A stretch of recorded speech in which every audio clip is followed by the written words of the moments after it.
This is the Shogun Podcast on TV Podcast Industries. We're back with Shogun Chapter 7, A Stick of Time.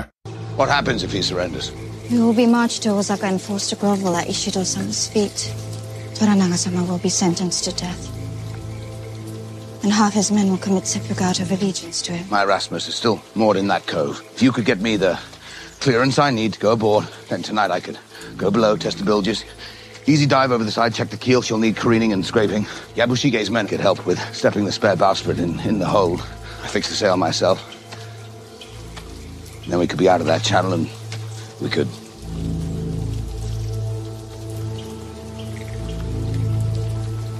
What could we do, Anjin-sama? Anything is better than standing here pissing around.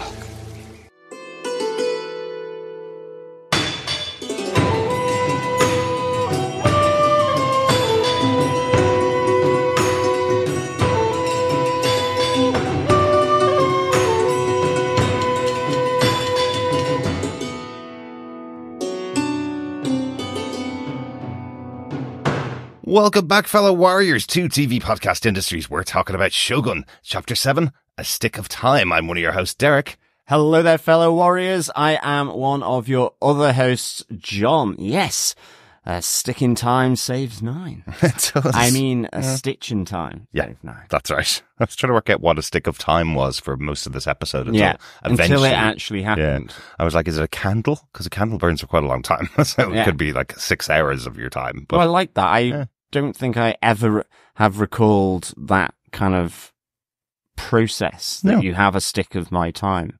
I like it, though. Yeah, I did. Certainly for someone who's very busy. It's kind of like saying, right, you've got this long. Exactly. Perfect. However long it takes for that to burn down, that's all we have to talk about it. But I think we'll be talking for a little longer than a stick of time here on this podcast, because there's a lot that happens in this episode. It's a very bad time this week in Ijiro Village, isn't it? It certainly is, yes. Basically held hostage, really, from the surrounding troops of Toranaga's half-mongrel brother, old Nobutatsu. Yes. Interesting to meet Nobutatsu and everything that's going on. But of course, we're going to spoil all that as we go into our discussion about this episode of Shogun. Just a reminder to go and make sure that you've subscribed to the podcast over on TV Podcast Industries. You can find that in any good or evil podcast player, or pop on over to our website at tvpodcastindustries.com, and you can subscribe to the main feed or any of the feeds. The reason why I say the main feed is because you can get access to all of the other shows that we're podcasting. We're doing 3 podcasts a week at the moment with Shogun, Star Wars The Bad Batch, the final season of that animated Star Wars show, and also the end of the 2nd season of Invincible, a hyper-violent TV show over on Prime Video. So go check those out if you have any interest in catching up with our animated discussions on those animated shows. But this one isn't animated and is quite brutal.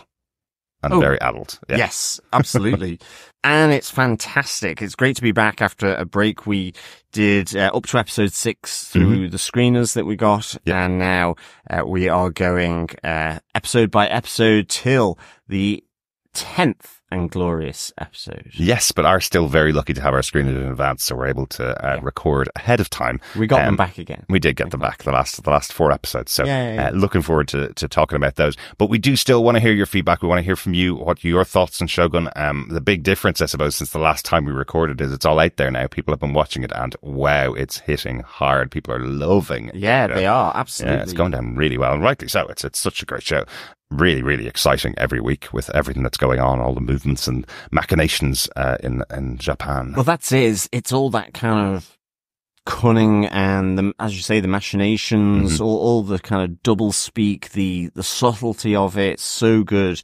Yeah. I love the dialogue. I love all the kind of plotting and scheming that's going on. All these powerful individuals sort of butting up against one another. Oh, yeah. Really good. Yeah. But the dialogue is so good that John actually asked me to take a quote from this episode from the discussion between Jin and Toranaga, and I had to point out to him that it's in Japanese and it wouldn't work very well at the start of our English-speaking podcast. So, well, that is true. But maybe we put it at the end, because even that, it's lovely. It is lovely, yes. And I think it's real cornerstone of this episode, actually. Well, we will talk about it. To be honest, I think Jin with Toranaga and indeed Blackthorn, for kind of slightly different reasons, but certainly the same element is there. I think Jin says cunning and Blackthorn says trickery, but really, really good observations from these two that are kind of outside of his inner circle.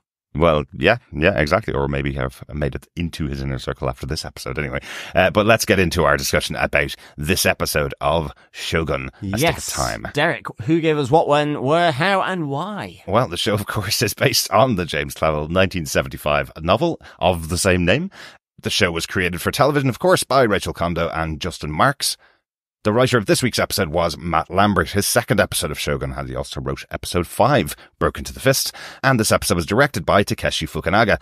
He's directed 2 episodes of season 2 of Tokyo Vice, a series that's also getting some massive praise coming out of Japan at the moment. So really intrigued to see that when we get it available over here. I couldn't find it on TV over here, so hopefully it's coming soon because I've heard great things about it. Yeah, definitely. Yeah, it'd be really good. John, do you want to tell us what they gave us with the synopsis for Shogun Chapter 7? Sure. Outplayed by new alliances in Osaka, Toranaga is forced to carve out a new deal with a long-lost family member. I would say you could probably switch those 2 sentences around and say, Toranaga's forced to carve out a new deal with a long-lost family member and is still outplayed by alliances in Osaka in this episode, yeah?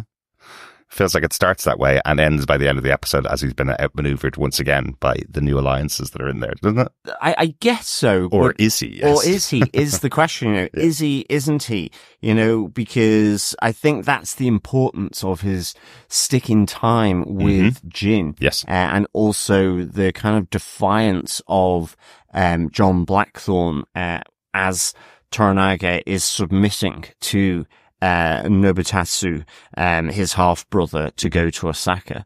That outburst is one of the observation of John Blackthorn as to maybe what is really happening here. So I think it ultimately all spins on a top really, at the end with what happened. And because of that, you just know, and looking forward to episode 8 then to see how that plays out. So yeah, I think let us get into our top Bushidos for episode 7 of Shogun, A Stick of Time. Yes, let's start out with Bushido 1, the arrival of Sakai Nobutatsu, the half-brother of Toranaga. Yes, the mongrel, indeed. Well, yes, he does call him that at one point. I love all this kind of sort of disparaging remarks from Toranaga to Hiramatsu around this half-brother, obviously away from his face. But yes, the arrival of his half-brother. Yeah, he's super polite to him as he arrives. This idea that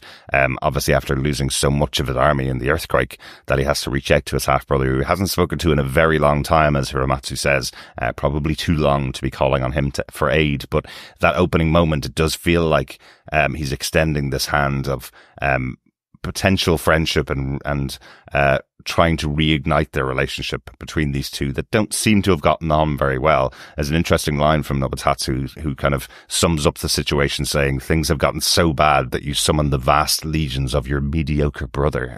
So he knows, or he feels he knows, what Toranaga actually thinks of him. Well, that's it. I mean, it's then complete charm offensive, that he gets Kiku hired for a week to be effectively Nobutatsu's courtesan for the week, and to give him pleasure.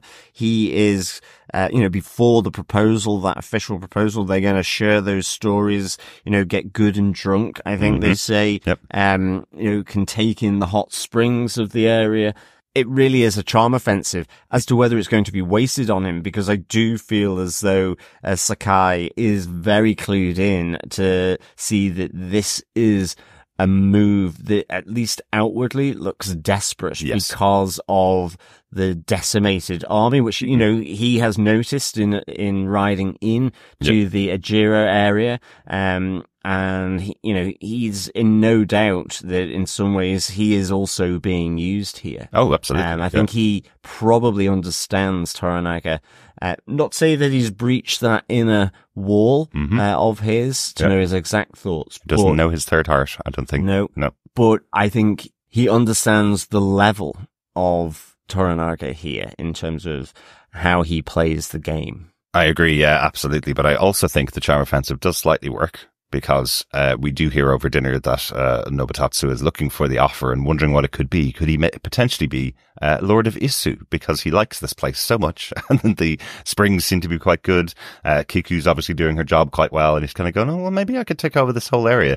I do like there's a little look over at Yabushiga, who's sitting at the dinner table, and he kind of gives this look of, hang on a second, is he looking to take over my lands now for me? Yeah, exactly. Which I thought was very interesting. But that dinner scene where we have him at the head of the table beside Toranaga, his brother, as he's sharing these stories, but they start to get less respectful of Toranaga and his achievements, and more of the brotherly kind, where it's, do you remember that time you crapped your own pants and had to ride a horse for 10 miles?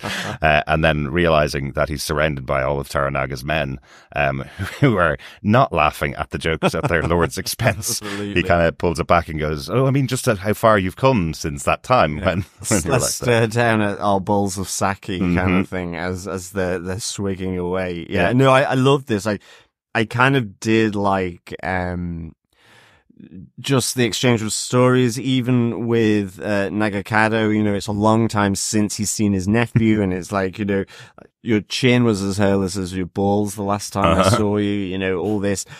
Nagakado is kind of thinks this is great. You know, talk more, uncle. Give us all these stories. You know, he's really excited actually that his uncle is here, and thinks that this alliance is absolutely going to go really, really well. But it's also, you know, it is again about Nagakado. You know, whatever about his failures and faults, as we've seen throughout this season, he is very proud of his father, and he always wants to please his father. He always understands that his father is someone that's achieved so much. And when he hears stories about, you know, him winning his first battle at 12 years old, you know, you can tell in his mind he's going, oh, I wish I was just like my dad. Tell me more stories. Absolutely. And I mean, this is the tragedy of this episode for Nagakado, is his need, his desire to emulate his father, or be seen in a positive way by his father, by doing something honorable, heroic, whatever that may be.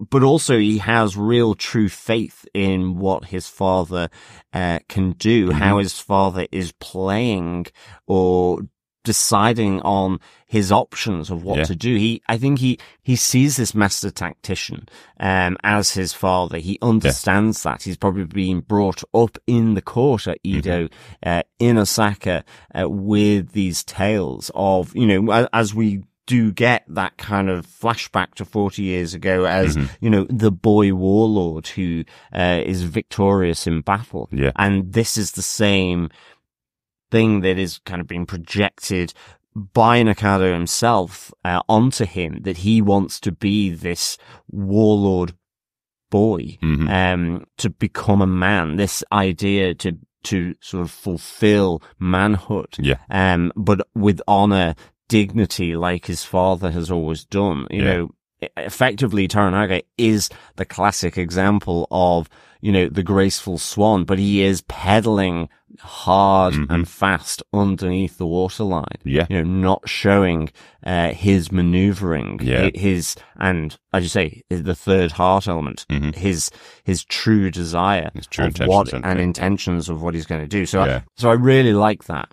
Absolutely. But the thing with Nagakado, while he respects everything that his father's doing and his father's trying to teach him and trying to train him, he just has absolutely no patience at all. He is not willing to sit back and take the time that would be required to execute a well thought out plan, that's true, which his father continually tells him, this is what you need to do. You can't act rashly. You can't jump on a moment. You have to make decisions that will pay off for yourself in the future. Play the long game, effectively. Yeah. And that is not Nagakado's strong point. Absolutely, absolutely. I think, although just quickly as well, before we go on to how the dinner develops, really, I did like some of the one of the side conversations between Omi speaking with Buntaro, sort of, in effect, playing devil's advocate, really, a little here, with Buntaro around Mariko's service to Blackthorn. You know, he knows that Kiku is being hired for a week,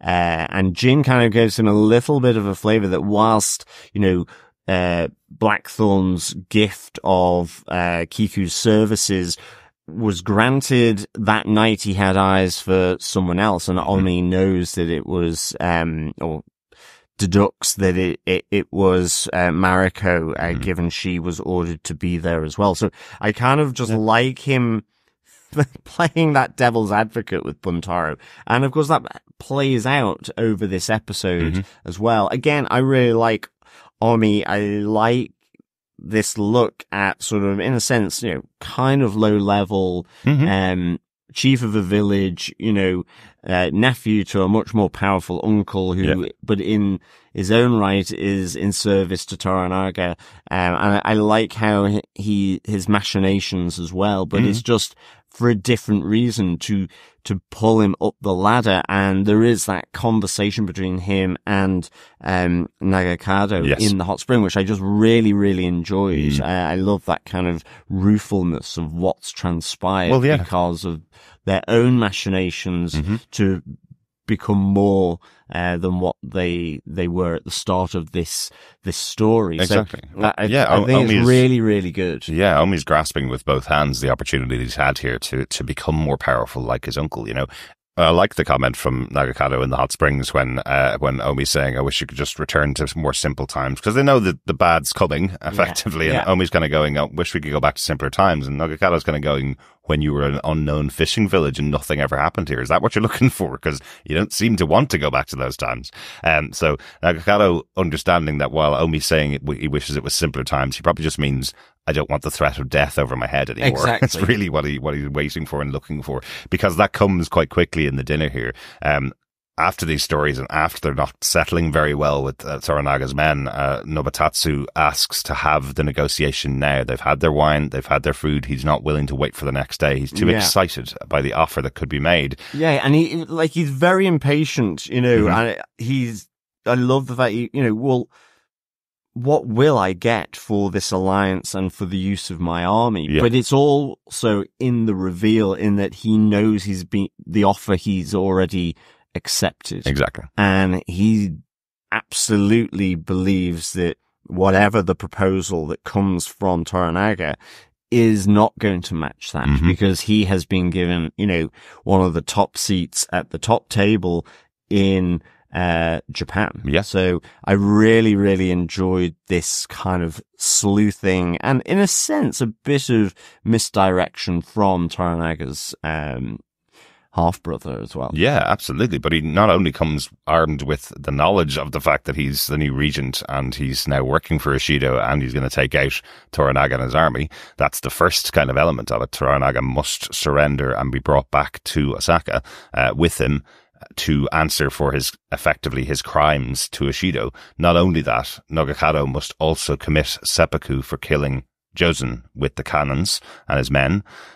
He has to commit seppuku. He will die because of his uncle's arrival. But I love that fierce don't accept it from Toranaga to his son. I really, really thought that was fantastic little moment of him. You know, again, it's protecting his son from just rushing in, like you say, no kind of, there's no quick calculation being done in Nagakado's mind. Yeah. It's, his hand is out for it. And he's like, it's almost don't touch it. Absolutely. Don't accept that envelope. Yeah. You know, it's like when the bailiffs come to your door to repossess your house. Don't accept the envelope until you know the detail behind it. Yeah, right? Exactly. Take a second, take a breath. And Toranaga says that he's going to give them an answer the following morning at sunrise, because he's going to take his time to think about exactly how he's going to surrender, I guess. He's going to take that time to ponder and think about exactly what he wants to respond with. And in many cases, you kind of go, because he's been outmaneuvered here, you know? Yeah. But also, again, I think to the quality of the discussion between Jin and Toranaga, he doesn't know exactly possibly what is happening or what he's going to do, but I think he is aware that it could go this route.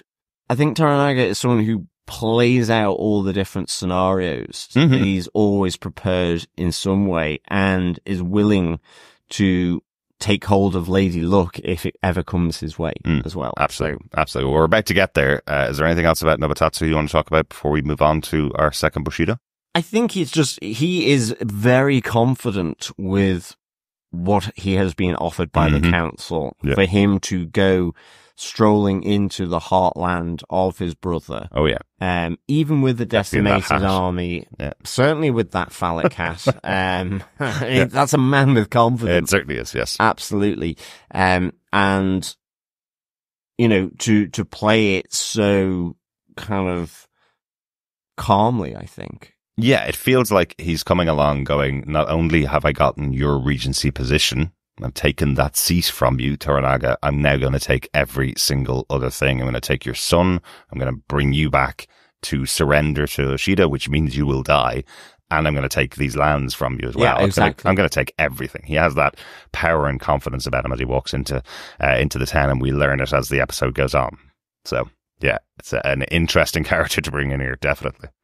Definitely. But let us get on to our Bushido number 2, yes. which is that Jin meets Toranaga. Mm-hmm. Yeah. This is the one you've already mentioned a few times, but it's a really interesting discussion. She gets this meeting with Toranaga in exchange for a slightly reduced rate for Kiku for the week, which Mariko arranged. So that's how she gets this stick of time with Toranaga. It's understood that Toranaga won't have had much opportunity to meet with Jin in the past, but she's asking for just some time of his. The request that she has is really interesting. She's effectively saying that she wants to run a tea room in an area, an actual region reserved for tea rooms in Edo, which will allow the ladies of the Willow World to live out their lives, because in normal society, they are there for the pleasure of the clients that come into the tea rooms. They give them everything. They give them their life, their youth, their beauty, everything about themselves. And once they are emptied, then they go off to die, effectively. And she wants to have a place where they can all live and live out their life in Edo, in this new town that Toranaga's setting up. I really enjoyed, that she asks him to bring the Willow World under his protection. Mm-hmm. It's almost professionalizing the courtesans. Yes. She wants to form a guild of courtesans here. And, Toranaga ultimately is thinking this is all a massive distraction from what effectively has just taken place the night before with his brother, and that his time is very short. But I love that Jin, in effect, it almost feels like she brings him around by giving him a little bit of a pep talk in some way. It's that she, and this is it, it's like she is outside of his inner circle. But in terms of where she's gotten, she is in the courtesan world, at least in this region, equivalent to Toranaga in the political and military world of his circles. It's just they're in different circles. And yes, it's like a bird of a feather, really. There's a shared kind of understanding of how, they got there. Different ways, different means, Absolutely. But ultimately, she says, I started off in the gutter and I've made it to being, having this stick of time with a very powerful member of the Council of Regents, or used to be, and, your fate is not sealed until it's done, because in Toranaga saying, I've got very short time here, my fate is, I need to think this through. She can see that, in a sense, he's just almost trying to fob her off. Kind of. I think there's an interesting moment with Nagakado when he's saying, stop bothering us, Jin. Can't you see we've got much more important things? And Toranaga saying, we don't know how many sticks of time we have left. We've made a promise to give her a stick of time. Let's do it right now. I think he's underplaying it the whole time. Yeah. He's trying to tell her, my fate is sealed. I'm giving you this time because, hey, I'm going to be dead tomorrow anyway. Exactly. So maybe you're wasting your time by talking to me because I can't do anything for you. Exactly. I'm not going to be in power in the future. And she's saying, well, hang on a second. I don't believe the Toranaga that I know would be someone that would give up without a plan. I believe you're putting on this front for everybody to tell them all that you are beaten, that you are broken and you're down, but you've got something else underneath there. That's it. She says you are cunning. She ultimately knows that he knows, not the exactness of it, but she knows that there is a cunningness there. Yeah. Why would someone so cunning, so well prepared, with a network of spies make such a mistake not to see his army coming, even in a depleted state, not to have that knowledge, i.e. that you allowed him to come here for this to play out. Yeah. You made it look like he was the powerful one coming into your town and that you were beaten and you need everything from him. You made that happen. There's a reason behind it. You didn't make this massive. And I love this in effectively two very different social classes, but they're at the top of those respective. And yeah, I think she says she's now the most wealthy courtesan in Issu. In all of Issu. So because these people have been stopping off, these very powerful people have been stopping off in this fishing village with the tea room there, she has become this very wealthy lady from all of the visits that they've been getting from these very powerful men. So I think just through this, it felt like whilst not social equals, an equal of intellect was being exchanged here between the two. And I think, you know, in a sense, when I say a pep talk, it was kind of like that someone would recognize that someone would be still asking of this favor for a new area in this newly built Edo or this purpose, which was really, really good. But also that just, you know, still that social deference. But what would an old whore know? Absolutely. You know? Because Toranaga is almost like saying, I think you've spoken out of turn here to some extent. I mean, he doesn't say that directly, but she wants to make sure that he doesn't say something like that, I guess. Yeah, you're absolutely right. And I suppose, I think he's very impressed that she's aware of it, but again, quite worried that somebody could see through that he does have a plan here because nobody else seems to be seeing that. So potentially he's going, well, I hope she doesn't spill that I have another plan if she's worked it out. But importantly, later on, we do learn that Toranaga has granted the request and will give her land in Edo to do with what she wants. So no matter what happens, that has been signed off. Yeah, here. absolutely. It was really, really good. So good. Like I say, my working theory is because she is both similar and very different to Toranaga and is outside of his inner circle, you know, of honor, of deference and so on. Yes, she can still play that role if she needs to, but she has also scrapped her way to the top of her social circle.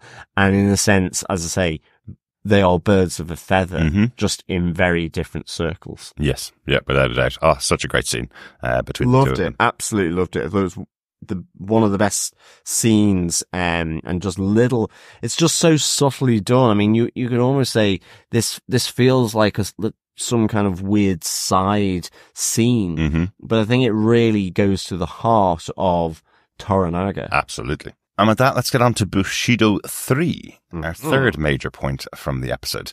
Buntaro wants John's head. We talked a tiny bit about this with the discussion at the dinner table with Omi, but it plays out in quite a big way later on in the episode. On the beach, we see that John is trying to work any way to get his ship back, as he has been since the beginning of the season. He's trying to get some way to get his ship back. He has that whole discussion even with Mariko going, if I get my ship back, then we'll be able to leave here and we'll be able to do something. America's going to go, and well, what though? What can you possibly do with your ship in this harbour, basically? And as he stands there looking at his ship, he sees the flag being raised of Ashido on the ship. Somebody else now has taken over control of his ship.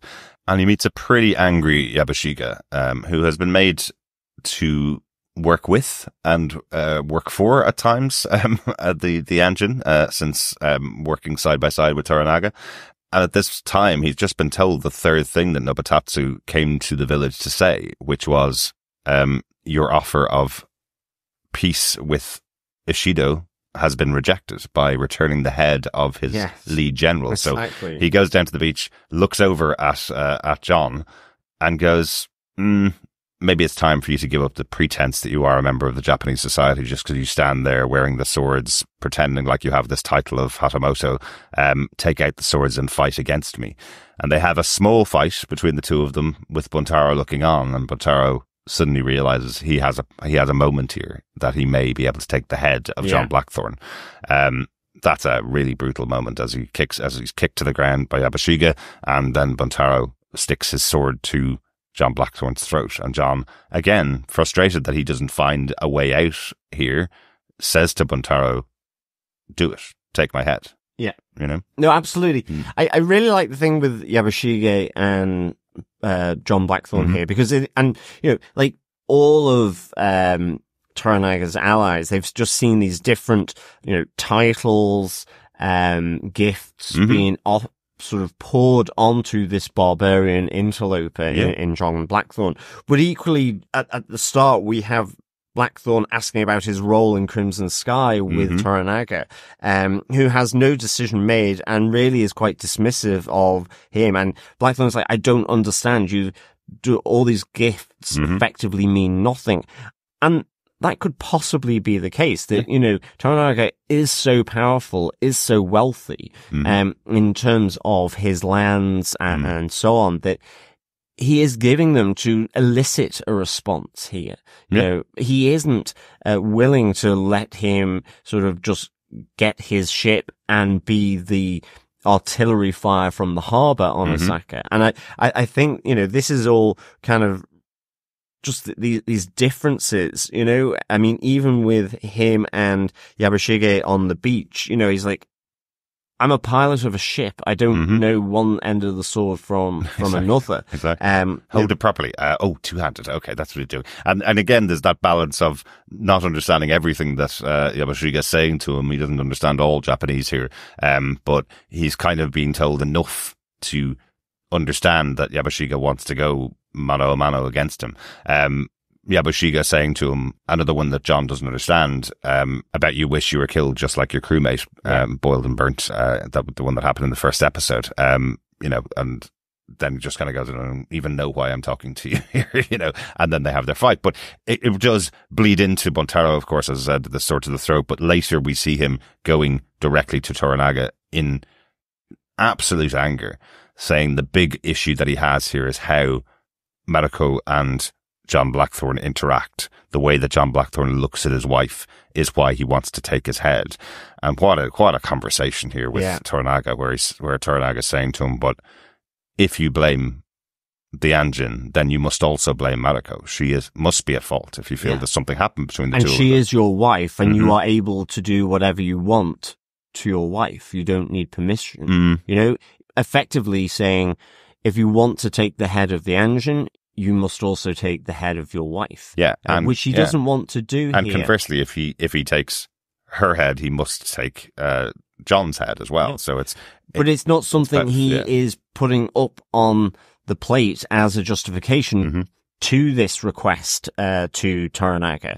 And it's actually, in a sense, almost a put down there when Mariko says, well, I am in the service of my husband and will do whatever he asks. Yeah. But he's kind of almost checkmated here a bit. Absolutely. By Mariko saying, well, you can take my head if you want to. Yeah. Because Buntaro knows that is the one thing he can't do. That's why he has always denied her request to do that, as part of the political maneuverings and machinations that has put her in this place as Buntaro's wife. Yeah. And as a result of the death of her father and the seppuku of the rest of her family. So the one thing he wants to do, which is to kill John Blackthorne, is denied because he is bound not to take his wife's life. Exactly. Until effectively her role in this jigsaw is completed to some extent, however that plays out. So do you think that Buntaro has been denying her request to kill herself because she has a part to play in the future plan of Toranaga, and that's the reason? I think so. I think that's partly it. Not to say that he knows the intricacies of that plan. He may have just been told, she has to stay alive for as long as possible. Okay. And I think weirdly, maybe there is some affection towards her underneath this gruff, awful exterior of his. Yeah, because that's what's been going through my head. I know we had a piece of feedback in from Penny Lennox last week, who was quoting the showrunner Justin Marks, where he made that comment about Buntaro truly loves Mariko, and we haven't seen that on screen. We were saying in our discussion last week in our feedback section that it's something that you just don't see from him at all. He's brutal, he's angry, he's aggressive. But I do think this moment where he comes to Toranaga to tell him he wants John Blackthorne's head is his absolute jealousy of the fact that he hasn't got that relationship with his wife, and he believes that he should have that relationship with Mariko. I do think, in his really weird way now, this is the first time we've seen on screen that Buntaro truly loves Mariko. It's a creak in the door, you know, that's letting some light in. Yeah. And in a sense, Mariko in this moment has rejected it by saying, but I am here to serve you. I am yours, and you can do effectively what you want. But that plays into what she wants. She wanted to die. No, agreed. Absolutely. Yeah. That's the thing. But I think there is an element of the Harry Potter pig to slaughter here with Mariko that Toranaga has, even though there is the affection there and so on, and the trust and respect for her. Yeah. I think there's that potential for that here, because we know that he has something in mind for her. What that is, I don't know, but you know, in the sense of why he then asks for Mariko to choose that loyalty, you know, between to him and trust what he is doing and what he is looking for, and whether there is that loyalty to the barbarian of John Blackthorne and her feelings that have, you know, developed over this period. Yes, Toranaga's looking for absolute loyalty from her, without a doubt. But I suppose it should be said that Buntaro walks away saying his words were just petty. He doesn't want Mariko to die, but that's, I suppose, why I see his view of Mariko is keeping her alive, not allowing her to commit seppuku like she's wanted to since the moment they were married. To me, this feels like Buntaro saying, if I keep her alive long enough, show her that I love her somehow, whatever way that would be. And he goes on the side of being a great warrior, a great member of Toranaga's court. If I show her that, then at some point we will be in love. Yeah. Is what it seems like. It's a completely wacko idea that he has. But I feel like this is the only moment I've seen so far of him believing that he loves his wife and wants to take away the person that is staring at her. But I don't know.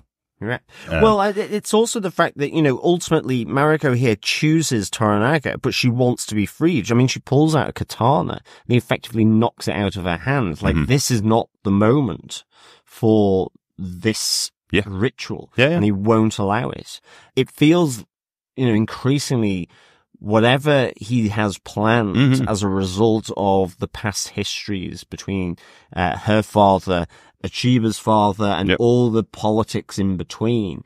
There's a reason for Mariko to have been paired with Buntaro, who is Hiramatsu's, you know, son. And there is a reason why he is denying this request for death each time, in the same way that Toranaga knocks out the katana from her hand. So it's just really, really interesting here. It is, and I just feel that Buntaro is probably not close enough to know Toranaga's plan, and he's been chosen as her husband because he's the type of person that will make sure she stays alive and not allow her to kill herself or commit seppuku. I think that's where this leads, and that moment where he goes, "Oh, I'm sorry, I spoke too soon, my words are petty," and steps away. He's embarrassed by the idea that he's just gone to Toranaga over jealousy, effectively. Yeah. So I think that's where that sits. But you're absolutely right. That conversation that Toranaga had with Mariko last episode, where he said there is a plan, there is a future for you, there is a plan for you. That's being underlined by the scene here, where he's frustrated that there could be something there where John Blackthorne's wants and needs and desires may take precedence over Lord Toranaga, because she has a part to play in his plan. So that'll be interesting to see how that plays out in the next episode. Yeah, absolutely. Yeah. Let's go on to Bushido number 4. A short one here, but a massive moment, a huge moment. Toranaga's answer to the ultimatum that has been brought to his town by Nobutatsu. I just like the pageantry of this almost, as well as everything else. Toranaga says he will give the answer the following morning at sunrise. He lines up with all of his generals, all in their full regalia, each one of them, their full war outfits, to sit and listen to the answer of Toranaga that he gives to his half-brother. And the answer that he gives is that he will submit to Ishido's orders. He will allow himself to be taken back to Osaka and effectively face death here once again. It's very likely Mariko explains to Jon Blackthorne earlier on that if he goes back, he will die, and at least half of his men will have to commit seppuku because of their lord and master. So and him dying. So this is a huge moment. It is, absolutely. It feels like he is crumpling to the will of the council that is now headed by Ishido, but it's also crucially controlled by Ashiba. Very subtly, like we've seen, very subtle in her sort of direction of Ashibo. Absolutely. You can see it comes as a shock to his generals, certainly to his son. Well, absolutely. They didn't really mention it, though, interestingly, because, again, if he submits and his son has been told to commit seppuku for the murder of Jozen, that means he's also allowing his son to commit seppuku, doesn't it? Yeah, absolutely. He doesn't answer that, though. I thought there would be a mention of that, but he's effectively saying it's a no-win scenario. The idea of the Crimson Sky will not happen. The Crimson Sky was the attack that they were going to have on Osaka, one massive outright fight using the armies that he was amassing together at the attack on Osaka to save the people and save Japan. That won't happen now. He's submitting to the will of Ishido, and he is going to bend the knee effectively. So, while there is bad reactions from his generals around who didn't believe that this was a decision that Toranaga would make, they always feel there's something in the back pocket for Toranaga.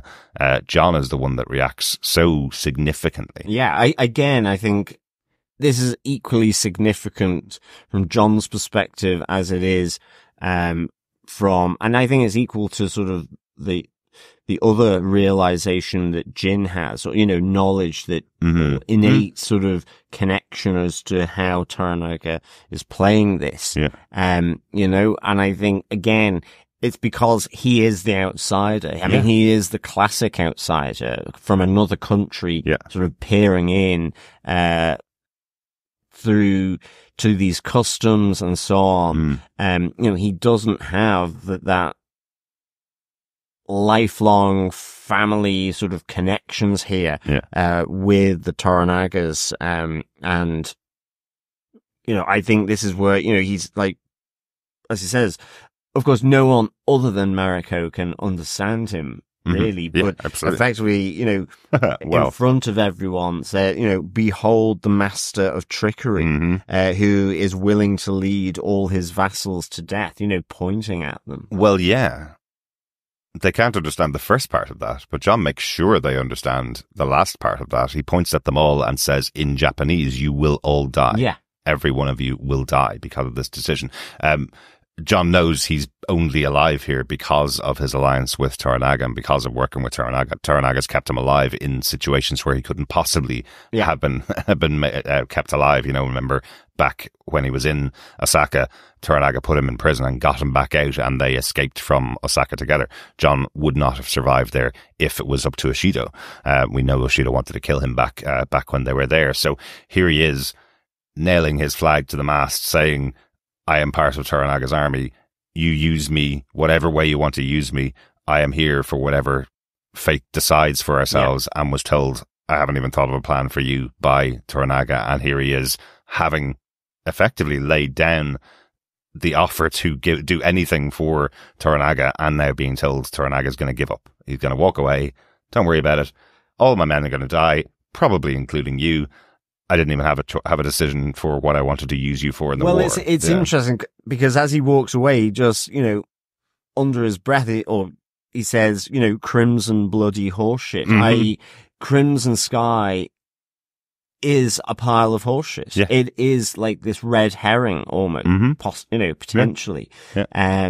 This notion of, this huge full frontal attack on the walled city of Osaka and its castle, And the simple fact of it is that Toranaga lost more than half of his army. So how could they have done Crimson Sky on their own?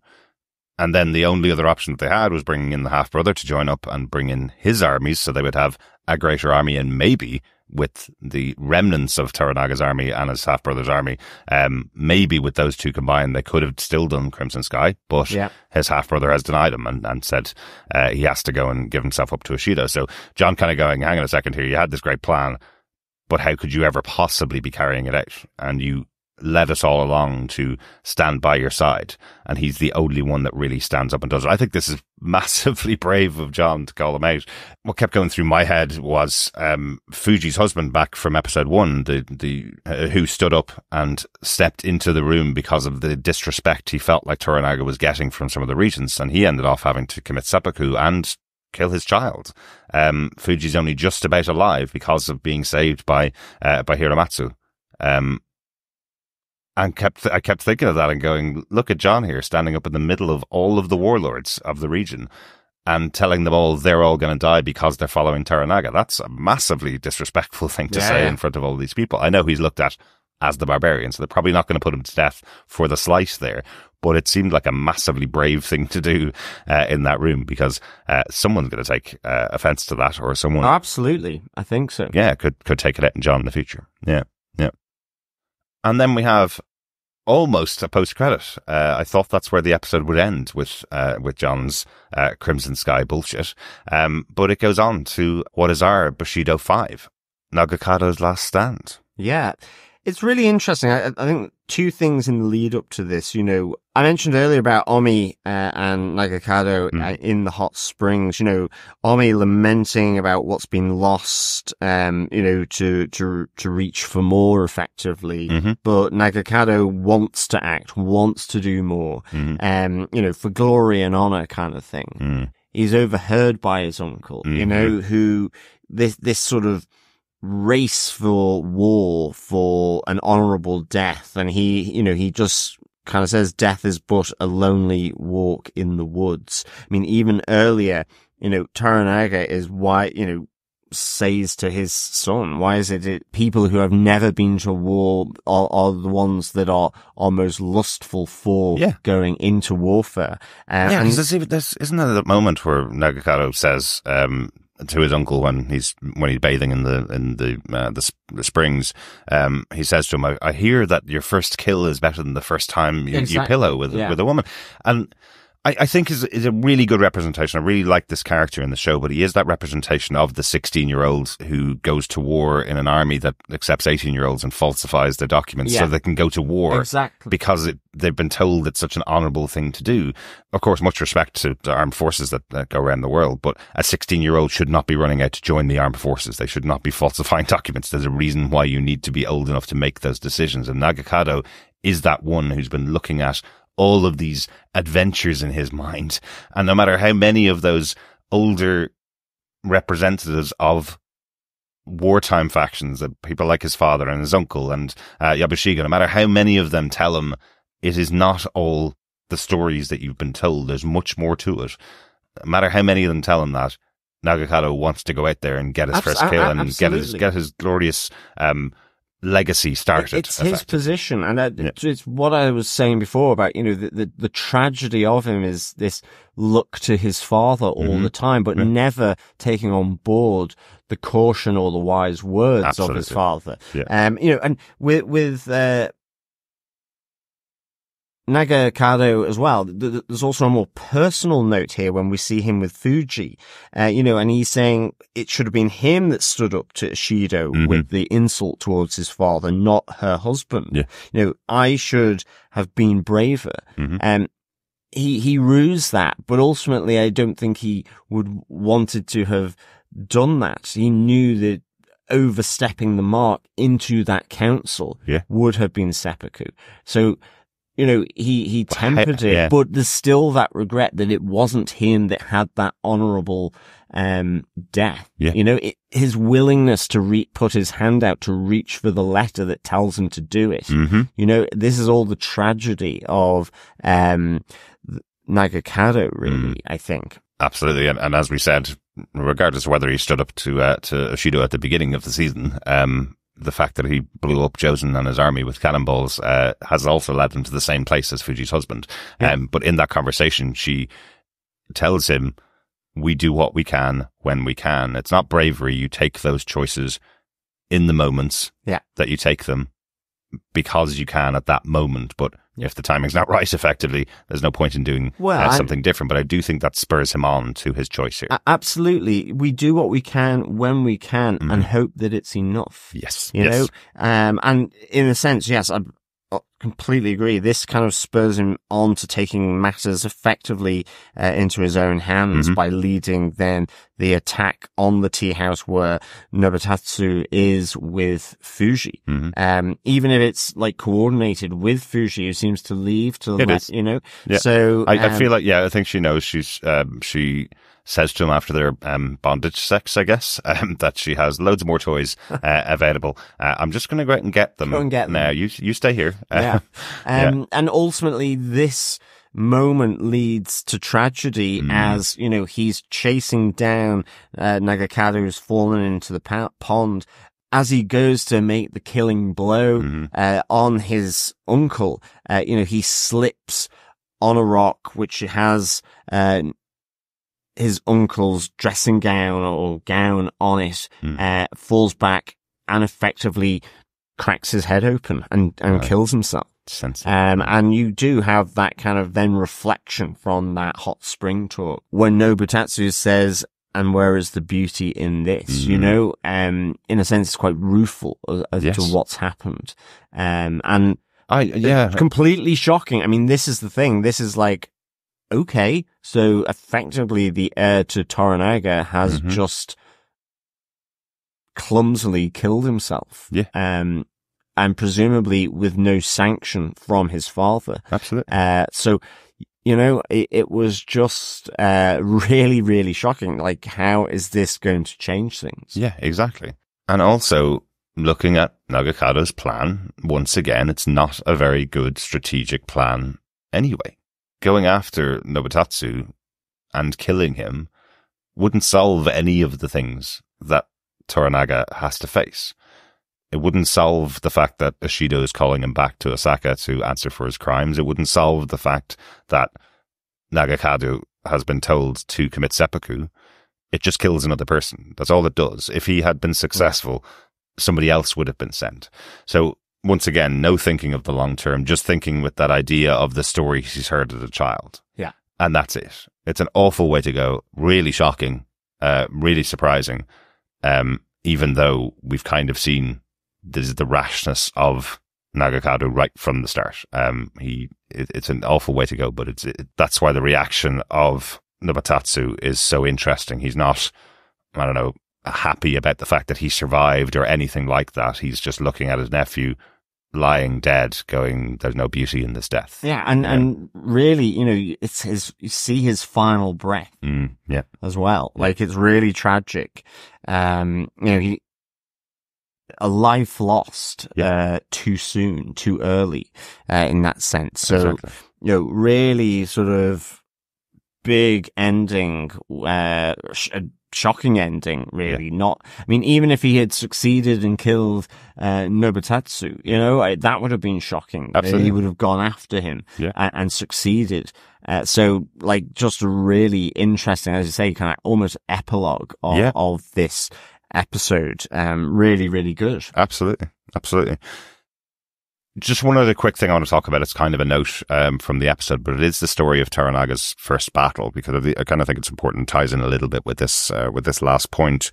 But it's the battle 46 years earlier where Hiramatsu and Toranaga are proclaimed the winners of the war, effectively. That's his first battle at the age of about 12. Yeah.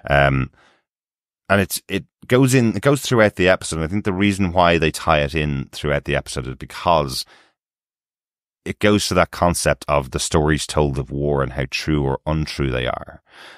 There's an entire army involved in Toranaga's battle, of course, but it's Toranaga that is proclaimed the winner of this war. Yeah, the boy warlord. Yeah. By his beaten foe here. Exactly, yeah. Mizuguchi, who formally surrenders and then asks this 12-year-old to be his second while he commits seppuku. And the story has gone down the generations now, 46 years it's been told, and the story being told by his brother, his half-brother, at the dinner table is that this amazing 12-year-old warlord chopped off the head of his enemy with one strike. Yeah.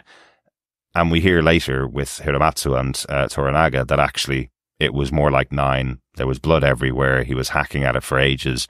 How did these stories get out there? How did this become the pervading story that everybody tells? Exactly. And Toranaga says, who would pick a 12-year-old boy to be their second? What an idiot. Yeah. But you can tell, and again, the reason why I think that story is, you see the flashbacks to it a few times, you hear it being told in different ways throughout the episode. I think the reason why it's there is because these are the types of stories that inspire someone like Nagakado. These are the things that make Nagakado, who's 16 or 17 at this stage, kind of go, well, I'm 5 years behind my father, who was so amazing in war that he was able to chop off his enemy's head with one fell swoop. I should be doing things like this by now. It's the history of events by the winner. By the winner as well. Interestingly, it's the same as a lot of William Shakespeare's plays and how it, builds up the Tudors or the House of Lancaster, which they, to give the legitimacy through tales and stories, certainly in terms of the War of the Roses, and anything that links into those types of plays that Shakespeare wrote. It basically said the Lancastrians won. It was the House of Tudor, from that line, they are the legitimate monarch. I mean, it's all that feeding into that history, the propaganda. Creating a legend more than creating history. A legend, creating something that can't be challenged. And if it is, you can claim, well, a traitor, betrayal. And it's just really, but, Shakespeare to the masses. So it's that kind of similar thing. I totally agree. That's why it's there. It's the difference between reality and what is used for political purposes ultimately, or, the legend of Toranaga. Yeah. Exactly. The only other note I have from the episode is just about Fuji and Hiramatsu's discussion. Yeah. Hiramatsu brings back the ashes of her husband and son to Fuji, and Fuji tells Hiramatsu that she's delighted to be reunited with them, and once this war is over, effectively, she says, when Toranaga loses, I'll be able to take my own life and be with them, be ashes with them as well. Which is a bit of a surprise, which is a massive surprise really for Hiramatsu. Again, she was spared by Toranaga in his mind. She didn't have to commit seppuku because of the slight of her husband, which would be the standard practice. She's been kept alive, and Hiramatsu is shocked to find that she wants to take her own life afterwards. Yeah. But also very surprised that she's thinking that Toranaga is not going to win this war. Hiramatsu is absolutely convinced, regardless of what's going on here, he's convinced his lord will win the war. He's worked with him for, as we saw, 46 years, right, since his first battle. So he's standing right by his side. And I think there's a moment there with Fuji when he says that to her, when he says, do you believe our lord won't win? And she goes, hang on a second. That's the right-hand man. That's the man-at-arms of Toranaga. Exactly. I probably said the wrong thing here. No, I will live in glory after our lord Toranaga wins. She suddenly changes her tune quite well, quite quickly there. So I thought that was quite an important moment for Hiramatsu. As we've seen, he's sacrificed a lot to be side by side with Toranaga throughout this season. Yeah. And the idea that Fuji would be another person that would take her own life if Toranaga loses just seems like a shock to him. Yeah, absolutely. And I guess that's it for the episode. Toranaga here in an unwinnable situation has declares that that's it. He's submitting to the council. Yeah. So will Fuji be right, I guess, or will Hiramatsu be right? Is there something that we haven't learnt so far? Is this all part of Toranaga's plan? I think there was a plan. But is there a plan now after Nagakado has died? Be interesting. Yeah. I think Jin was right that he had a plan, but it's interesting. Will his plan still be available? I guess, or still play out now that his son has died the way he has? Overall, John, what did you think of this episode, this chapter? I really loved this episode. Give it 5 old, clever, insightful whores out of 5. I absolutely loved the sticking time between Jin and Toranaga. I thought, that meeting of, in a sense, intellectual equals, despite being from very different social spectrums. And that formal ceremonial answer to his half-brother, calling out this master of trickery, Jin calling out his cunning, and that he wouldn't just leave it open like this to be doing effectively what he does, which is to surrender and submit to the council and Ashido. So I think there's still something there, absolutely. Yeah. And I think, it's just really great, those moments. I loved all the different through lines here with Buntaro and Mariko. With John Blackthorne, sort of, what am I doing here? How am I going to help? To him sort of storming off, talking about, this crimson bloody horseshit. It's all just a ruse in a sense. And I guess another English word would be, it's bollocks. This is what's happening here is bollocks. It's not what you think it is, effectively. Yeah, absolutely. It is interesting. We didn't mention it in the discussion itself, but it is interesting that the episode starts with John being dragged out like a puppy almost to say his phrase, saying, "I'm really happy to meet the blood relative of my lord and master Toranaga." At the introduction of Nobutatsu, says it all in Japanese, so he comes out and does his party trick effectively and then sent away. And here at the end, he's standing in front of Nobutatsu, in front of Lord Toranaga, saying, everybody here is going to die. This decision of Toranaga is the worst decision, So interestingly, it went from the start where he was being called, a tamed barbarian, to the end when he is effectively shouting like a barbarian to everybody, saying, you're all going to die. No, so, absolutely.